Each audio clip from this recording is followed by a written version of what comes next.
നിങ്ങൾ സ്വന്തമാക്കിയതെന്തും നിങ്ങൾക്കതീതമായ ഒരു ശക്തിക്ക് കവർന്നെടുക്കുവാൻ കഴിയും. പക്ഷേ ഒരു സാഹചര്യത്തിൽ എങ്ങനെ പ്രതികരിക്കണമെന്ന നിങ്ങളുടെ സ്വാതന്ത്ര്യം മാത്രം എന്നും നിങ്ങൾക്ക് സ്വന്തമായിരിക്കും.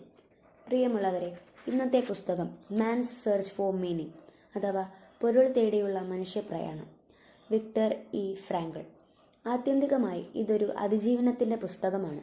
1930കളിൽ തങ്ങൾ സുരക്ഷിതരാണെന്ന് കരുതിയ അനവധി ജർമ്മൻ കിഴക്കൻ യൂറോപ്യൻ ജൂതന്മാരെ പോലെ ഫ്രാങ്കിളും നാസി കോൺസെൻട്രേഷൻ ക്യാമ്പിലേക്കും ഉന്മൂലന കൂടാരത്തിലേക്കും വലിച്ചെറിയപ്പെട്ടു. എന്നാൽ തീയിൽ നിന്ന് വലിച്ചെടുത്ത വിറകുകൊള്ളി പോലെ എന്ന ബൈബിൾ പ്രയോഗം ഓർമ്മപ്പെടുത്തും വിധം ഫ്രാങ്കിൾ അത്ഭുതകരമായി അതിജീവിച്ചു. അദ്ദേഹത്തിന് സഹിക്കേണ്ടി വന്ന പീഡനങ്ങളെക്കാളും നഷ്ടങ്ങളെക്കാളും ഉപരിയായി അവ തരണം ചെയ്യുവാൻ തനിക്ക് ലഭിച്ച കരുത്തിൻ്റെ സ്രോതസ്സിനെക്കുറിച്ചാണ് ഈ പുസ്തകത്തിൽ അദ്ദേഹം കൂടുതലായും പ്രതിപാദിച്ചിരിക്കുന്നത്. ശുഭരാത്രി.